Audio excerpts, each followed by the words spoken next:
to check on the children that were fighting for their lives, hoping that maybe one of them could talk to them and tell them what happened.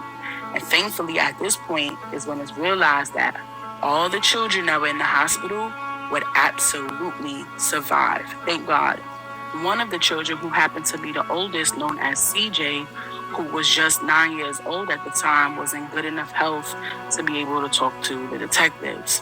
One of the sergeants described CJ to have had his eyes swollen shut, but he was still able to talk. And they asked him if he could remember what happened to him and his family, and he said yes, he does remember. He said he remembered there being a knock on the door, and his mother opened the door to whoever was there, and when they came in, everybody was in a circle and started fighting. But as little CJ is telling the story to the detectives, he started to cry. And under all the stress of remembering all that was happening, he began hyperventilating. The poor baby was reliving the entire moment all over again as he provided the details of that gruesome night. That, in combination with all the meds he was on, he really was in no condition to continue that conversation. So investigators decided they'd wait for CJ to recover further before asking him anything else. Now, in the midst of all this, the homicide team gets a phone call from a person of much interest after being mentioned a couple times, and it was Mr. Doc Holliday himself. He called in and he said, I heard y'all want to talk to me. And they like, yeah, we do. So he like, all right, bet. He pulls up to meet with the detectives. They ask him straight up, what gang are you a part of? He like, I ain't affiliated with no gang. They like, well, that's what everybody else is saying. And he like, okay, they could say whatever they want to say, don't mean that it's true. So they ask him if he thinks Cecil was capable of setting him up to get robbed. And Doc was like, absolutely not. Never in life. Now, remember to stay with me. Keep in mind that this whole part of the story is important because this is supposedly the motive for how all those innocent lives were taken, right? So the investigators are pretty much like, Doc, cut the shit. We already know the vibes. We know what's going on. And Doc is letting them know he never had any kind of beef or static with Cecil. And he pretty much didn't know anything about why Cecil and his family ended up slaughtered. So at that point, detectives really had no choice but to let Doc leave since he couldn't give them any of the information that they needed. So tensions are high. Time is ticking, and authorities are desperate for information. So Memphis Homicide puts out a $30,000 US award for anybody who can give them anything valuable that'll lead to an arrest. And money talks. So now the phone lines get flooded with folks calling in about whatever they may say they know. So the wheels were turning as detectives began to dig deeper, feeling like there had to be more of a personal reason as to why this entire household of people was taken out the way that they were. They decided to look into the GD's members and ex-gang members, and they reached out to a former GD to ask him, how does the whole meeting thing go for a gang member if they get found guilty or something like that? And the former GD member said, normally it ends up in a DV, which means death violation, taking someone's life. And this made detectives perk up because remember, Cecil's brother Jesse told them something about Cecil avoiding a meeting. So it's like, maybe that's why he avoided that meeting. Maybe he knew what would happen to him if he went there. And maybe they came and got him since he didn't show up. And the former GD said the details of the story he heard so far made him believe the GDs ordered a blackout team to the home, with blackout meaning everybody had to go.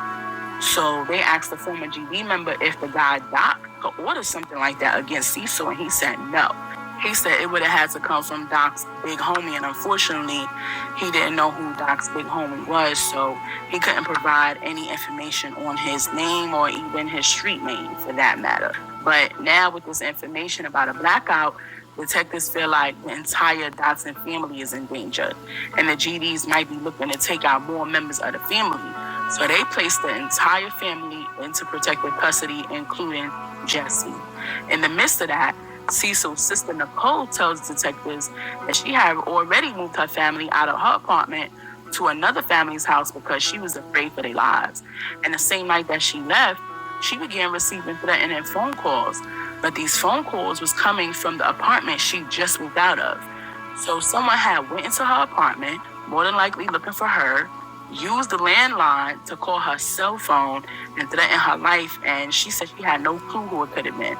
So at this time, she's like, terrified that somebody is literally squatting in her home waiting for her to come back.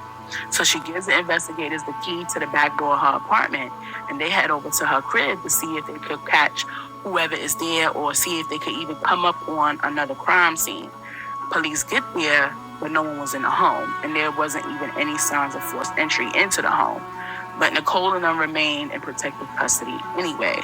A couple days had gone by since investigators last spoke to little CJ, who was still in the hospital, and they went back to talk to him again. But this time they decided to record the conversation.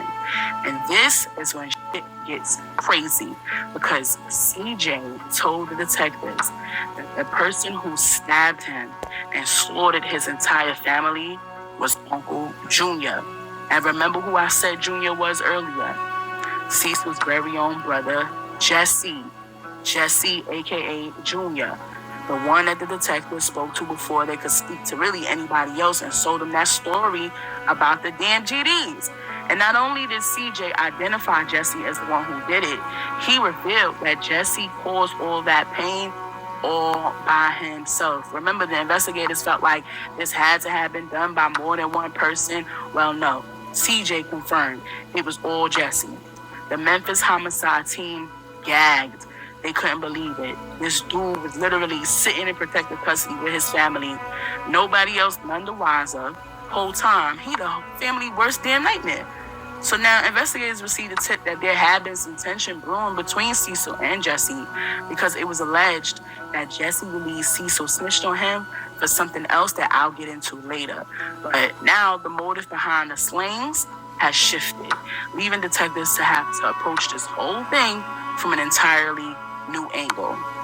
Memphis Homicide asked Jesse, who was 33 years old at the time, to come in and talk to them again for another interview. This man comes back, sits down with them again as if he has no worry in the world that maybe, just maybe, he's been figured out already, right? So they ask him, what was he up to on the day that this awful event happened to his family? He says, not much, he just went to work. His brother Cecil picked him up, took him to the crib. Cecil's lady was cooking. They was all just kicking and shooting the shit. And then Cecil dropped him off, just another smooth day. And so the detectives are like, okay, They throw another angle at him, and they ask him, what means the most to you in this whole wide world? Don't you know this man says, my family? He says his family means everything to him. So one of the other detectives walks into the room, and he starts to do his little tactics to make this man feel comfortable. Oh, I'm here for you. Just tell me what's on your